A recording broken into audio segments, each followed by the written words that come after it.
A late-night traffic stop turned violent in seconds, but when the officer finally checked the man's ID, everything flipped. The man he hit wasn't just anybody. He ran the city. It was nearly midnight in Pine Brook, California, a small town that didn't make headlines unless something caught fire or someone ran for school board. The streets were mostly empty. A few porch lights flickered on, and the liquor store over on Fairmont Avenue had just closed. Officer Craig Lunsford was behind the wheel of Patrol Unit 12, alone, annoyed, and looking for something to do. He'd had a rough day. His request for time off had been denied. His ex-wife called him earlier just to curse him out, and now all he could think about was how long this shift was dragging on. That's when he saw it. An old silver Toyota Camry, barely moving above the speed limit, turned off Edison Boulevard and rolled slowly onto Kingsley Street.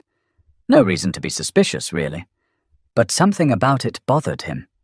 Maybe the make of the car, maybe the time of night, or maybe it was just that he caught a glimpse of the driver's skin under the streetlight.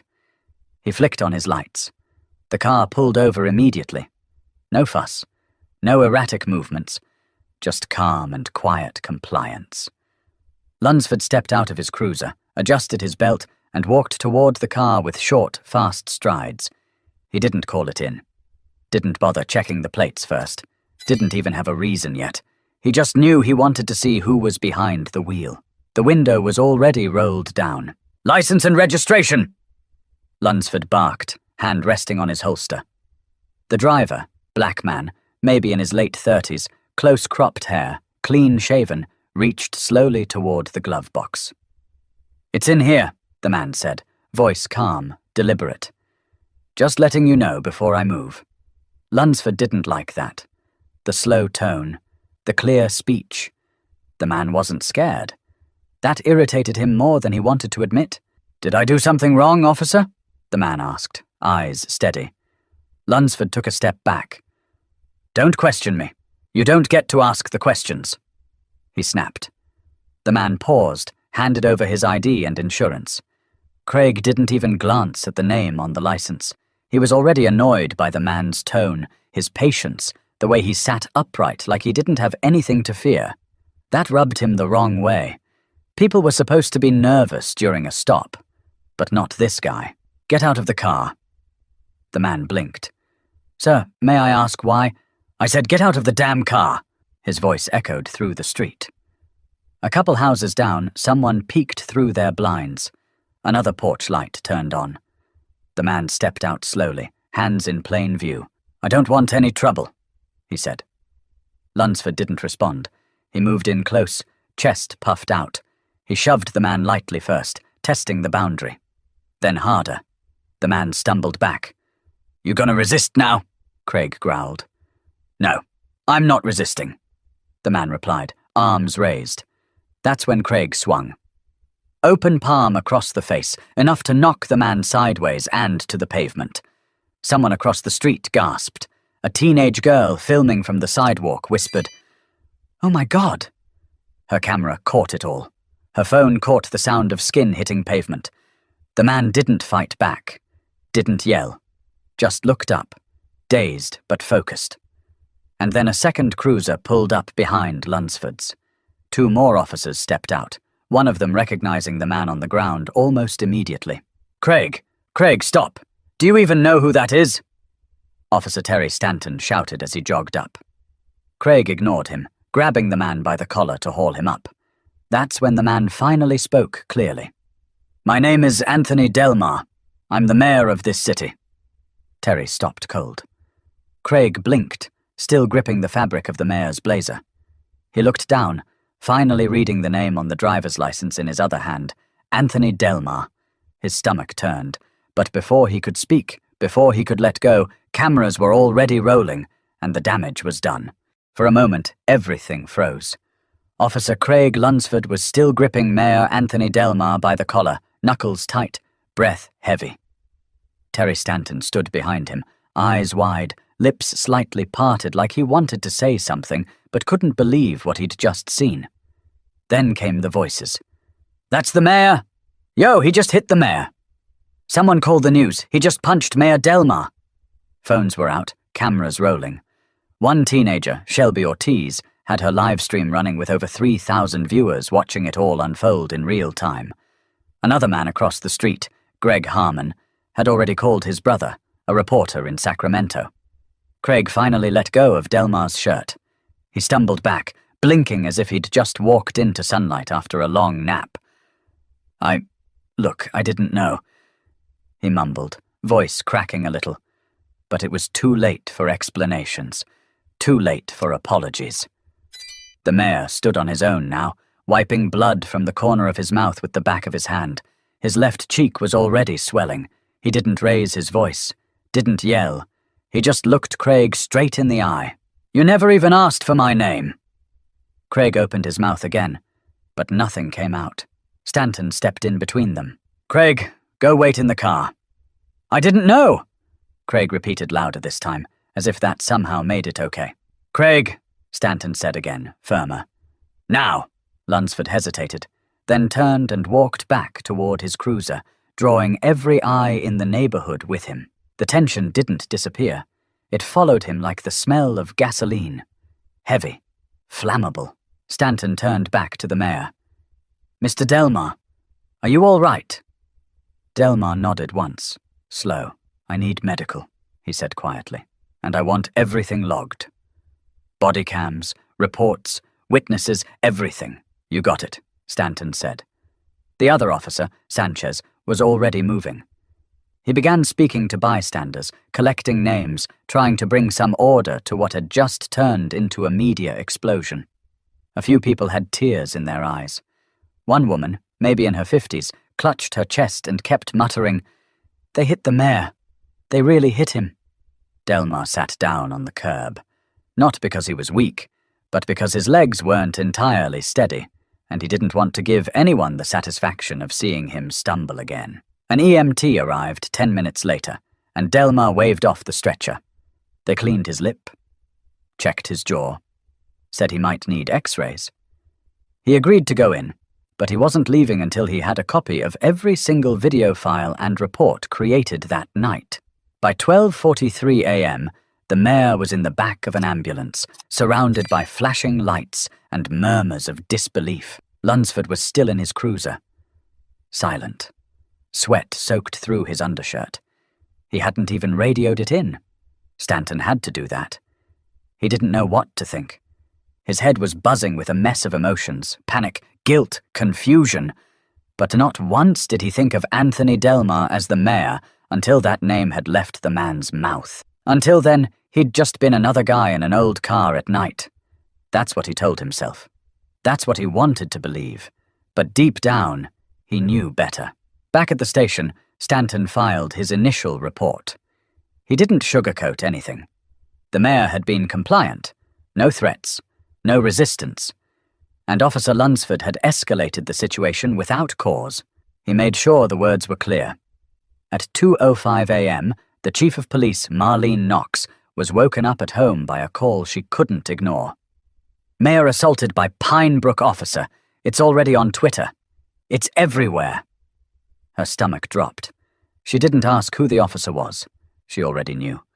But the worst part? The night was just getting started. By sunrise, Pine Brook was on fire. Not literally, but close. Every local news station had picked up the story. The video of Officer Craig Lunsford slapping Mayor Anthony Delmar across the face was playing on a loop. Anchor after anchor replayed the moment his name was revealed. You could almost hear the air leave the room. In less than 8 hours, the town's image had changed. And now, the question wasn't if Lunsford would be suspended, but why he hadn't been already. At 7:30 a.m., Chief Marlene Knox held a closed-door meeting at the station. Her face looked carved from stone. She'd been with the department for over 2 decades. She had seen officers make mistakes, some minor, some tragic. But this was different. This was political, visible, and caught on every angle possible. Effective immediately, Officer Craig Lunsford is placed on administrative leave pending full investigation, she said, her voice clipped. His badge and firearm are already in my possession. Internal Affairs will be notified. This will not be handled quietly or slowly. Some officers nodded. Others didn't. Stanton sat in the back, arms crossed, trying to keep his face neutral. He couldn't stop hearing Delmar's voice. "You never even asked for my name." Outside, news vans had begun to line up along Maple Drive. Journalists knocked on the glass doors of City Hall. Reporters were trying to reach Delmar's team for a statement, but the mayor hadn't said a word since leaving the hospital that morning. He was resting at home, surrounded by staff, friends, and a growing pile of letters dropped off by Pinebrook residents, some offering support, others asking questions. One card, handwritten in blue pen, read, "I voted for you. I believed in you. I still do. But what happens next matters more than anything." Delmar hadn't responded to any of them yet. At 10:12 a.m., a press release came out from the mayor's office. "I will speak when I am ready. I ask for calm and clarity while the legal process begins. I believe in justice, and I will demand it, not just for me, but for every resident in this city." It was short, measured, controlled, just like Delmar had always been. But the streets weren't quiet. By noon, protesters had begun to gather in front of the Pinebrook Police Department. Not thousands, but enough to be loud. Signs read, "Ask first," and "No more excuses." There were chants, there were tears, and there was growing pressure. Officer Lunsford, now at home, had turned off his phone. His front lawn had been egged. Someone spray-painted "Resign" on his garage door. He didn't go outside. He barely even looked out the window. His union rep called. "You need to stay quiet. Don't talk to media. Don't post anything. Not a single word. Understand?" Craig didn't argue. He barely listened. He just kept replaying that moment in his head. The name, the silence, the way everything shifted after the mayor said who he was. Meanwhile, in Sacramento, journalists were already digging into Lunsford's file. By 4 p.m., 2 outlets had published reports about previous complaints.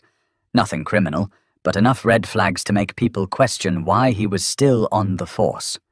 One article quoted a former officer who had left the department a year ago. "I warned them," the quote read.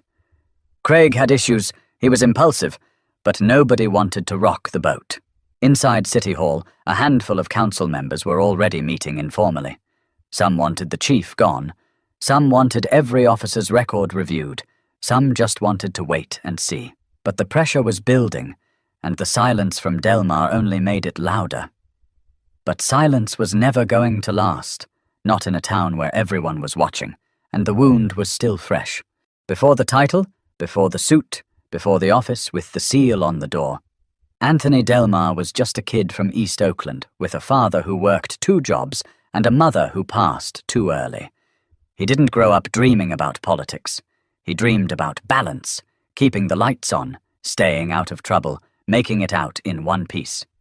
But when his father, Ernest Delmar, was diagnosed with Parkinson's, Anthony moved him to Pinebrook, a slower, quieter place compared to the noise and chaos they'd left behind. He never meant to stay, just long enough to get his dad settled.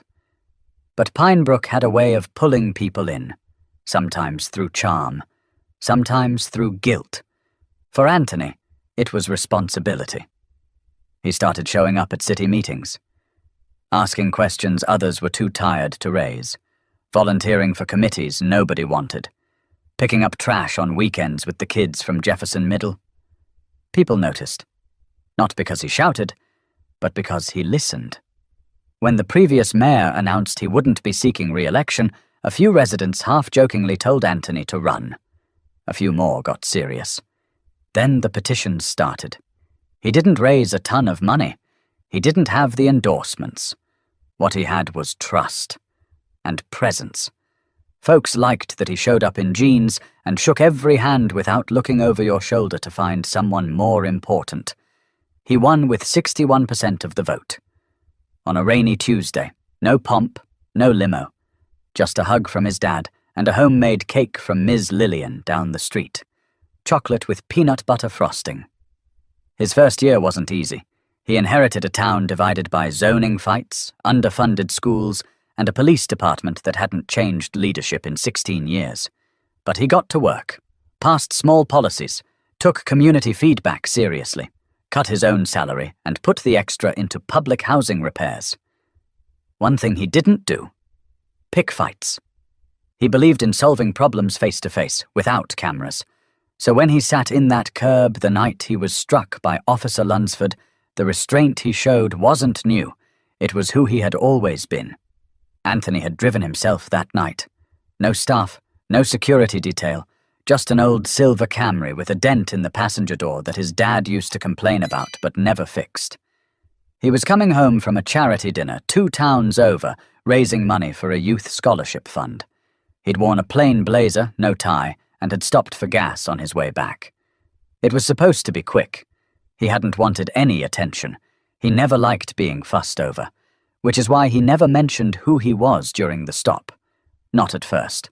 Not when the officer raised his voice, not even when he was ordered out of the car, because part of him still believed that being respectful would be enough. Now, resting in his living room, his cheek still sore, Anthony watched the footage of that night over and over. Not because he wanted to relive it, but because he was trying to understand how it happened. The way the officer never looked at his ID, the tone, the push, the strike. His father sat nearby, hands trembling lightly from the disease, watching his son with a kind of quiet anger Anthony had never seen before. "Funny," Ernest said. "Back in my day, it was the badge that kept you safe. Now it's the phone in your hand." Anthony didn't respond, but he nodded. He wasn't just thinking about himself. He was thinking about every kid in town who looked like him, every man who didn't have a title or a camera nearby, every woman who had stories but no platform. He thought about the officer too. Craig Lunsford. He'd seen him once or twice at city events, never exchanged more than a nod. Nothing stuck out, nothing warned him. But that night changed everything. But Anthony knew the real test wasn't what had already happened. It was what he would do next. By the following Monday, Pinebrook had changed. It wasn't dramatic, not at first. No riots, no flames. But the air around City Hall felt heavier, more pointed. People walked slower past the police station. They looked longer at officers. Teachers at Crestview Elementary held quiet conversations in the hallways. Cashiers at the grocery store gave shorter greetings. Everyone was waiting. The protest in front of the station had doubled in size. What started with a few dozen signs was now close to 300 voices. Young, old, black, white, holding cardboard and frustration. Some signs said, "I am Anthony Delmar." Others just had one word: enough. Inside the department, the mood was brittle. Chief Marlene Knox stood by the window, watching from behind the blinds. She hadn't said much in the last few meetings. Most of her time was spent on calls with legal, calls with the mayor's office, calls with people from the state who used to leave Pinebrook alone. She turned to Stanton. "Do we have anything else on Lunsford?" Stanton nodded, sliding a folder across the table. 3 complaints in the last 4 years. 2 verbal warnings. 1 required retraining for unnecessary escalation. 2019. Knox flipped through the pages, jaw tight. And none of it triggered a deeper review? "No, ma'am. All cleared under previous leadership." She closed the folder and sighed. "We can't pretend this is just about one night." Meanwhile, inside the mayor's office, the council was split. Councilman Larry Goodwin, mid-60s traditional, leaned across the table. "We can't turn this into a war against the department. We need to be careful. We need to think long-term." But Councilwoman Ruth Barlow wasn't having it. "Careful is what got us here. You want long-term? Let's talk about how long some folks have been quiet while the same officers kept pushing boundaries."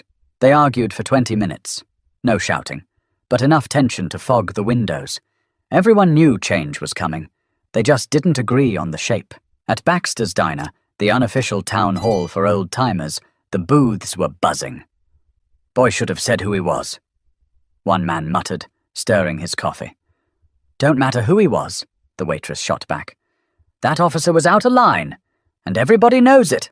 Not far from there, a small group of officers gathered off duty. They were angry, defensive. A few felt like the entire department was being dragged through the mud for one man's actions. "I've worked here 15 years, Officer Brandon Del Vecchio said. "Never touched anybody the wrong way. But now I'm a villain." "You're not the villain," replied Officer Lane. "But if you defend the guy who is, what does that make you?" Some of the younger officers were quiet. One of them, rookie Nicole Tran, had only been on the job 6 months. She looked out the diner window toward the city square, where people still held signs, and whispered to herself, "I didn't sign up for this."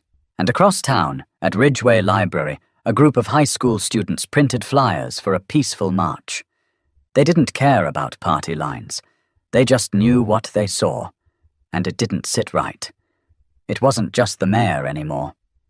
Stories were surfacing. A woman named Tyler Anderson came forward, saying Officer Lunsford had pulled her over last year and accused her of stealing her own car. No report was filed, no complaint made. Until now. Then another. And another.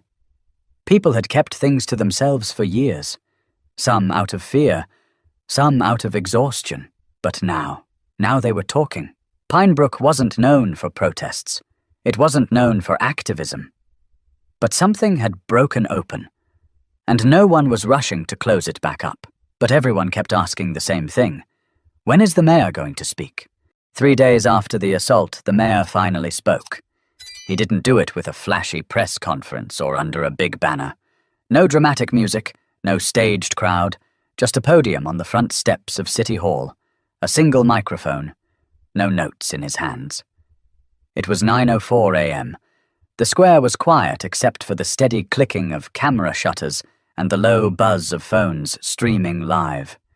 Anthony Delmar stepped up to the mic wearing the same blazer he wore the night it happened.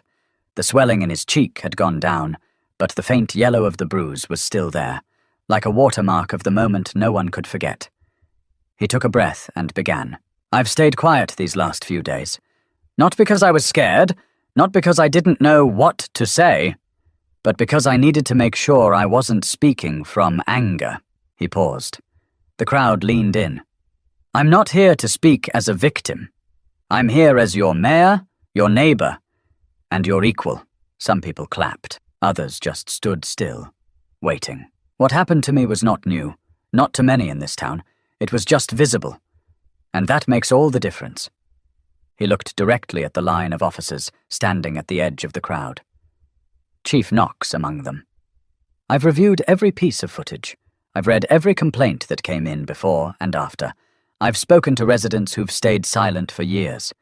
This isn't about one officer. It's about a culture. One that's allowed shortcuts, assumptions, and unchecked power to become habit." More clapping now. A few cheers. But Delmar didn't let the energy distract him. "This is not an anti-police speech. This is a pro-accountability moment. We cannot build trust on silence. We cannot fix what we refuse to face." Someone from the back called out, "Tell it, Mayor!" He nodded once. "Craig Lunsford didn't ask me who I was because he thought he already knew. He looked at me and made a decision. One that could have gone a lot worse had I not been the mayor of this city. That's not just a problem. It's a danger." Reporters scribbled furiously. Cameras zoomed in. "Effective immediately, I'm requesting an independent review of our police department by a third-party oversight committee. Every complaint over the last 10 years will be re-examined. Every officer will be retrained on bias recognition and de-escalation, and I will personally attend the first round of that training." Some gasped. Others clapped louder now. "I am not seeking revenge. I am demanding reform." He closed his eyes for a second. "My father used to tell me, power doesn't reveal character. It reveals focus. And I want to focus on truth. Not just mine. Yours. This town deserves better, not tomorrow. Now." He stepped back, nodded once, and walked inside. There were no questions. No fanfare. Just a mayor. Bruised but composed, returning to work. Across town, reactions poured in. At the diner, folks who'd defended Lunsford days earlier sat quiet, replaying the speech on their phones. "He handled it better than I would have," someone muttered. "Man didn't raise his voice once," said another.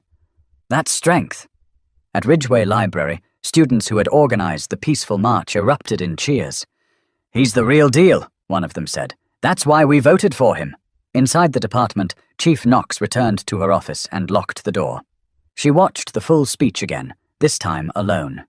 She didn't cry, but something in her shifted.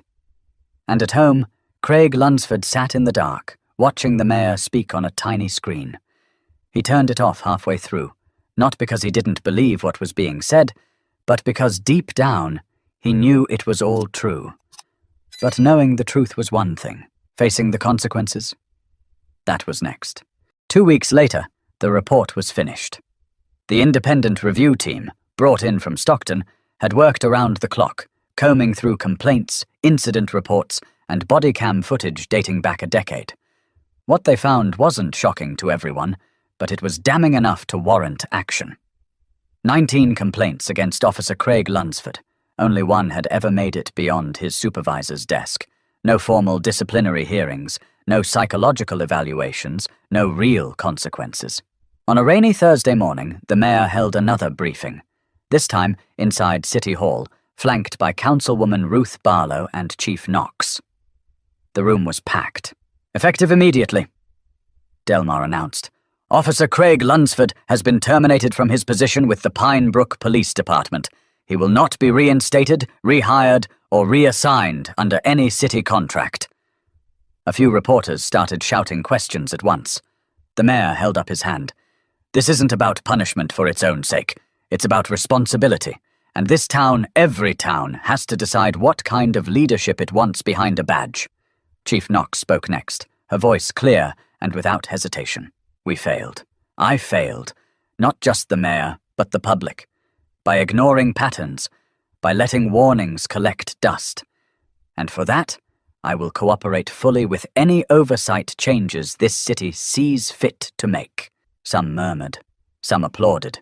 No one interrupted. As news spread, reactions across Pine Brook ran deep. Some residents were relieved. Others angry.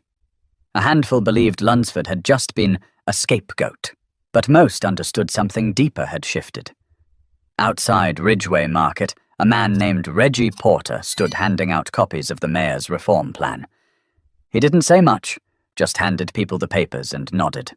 "I've been waiting for this kind of leadership since I was a teenager," he said to a passerby.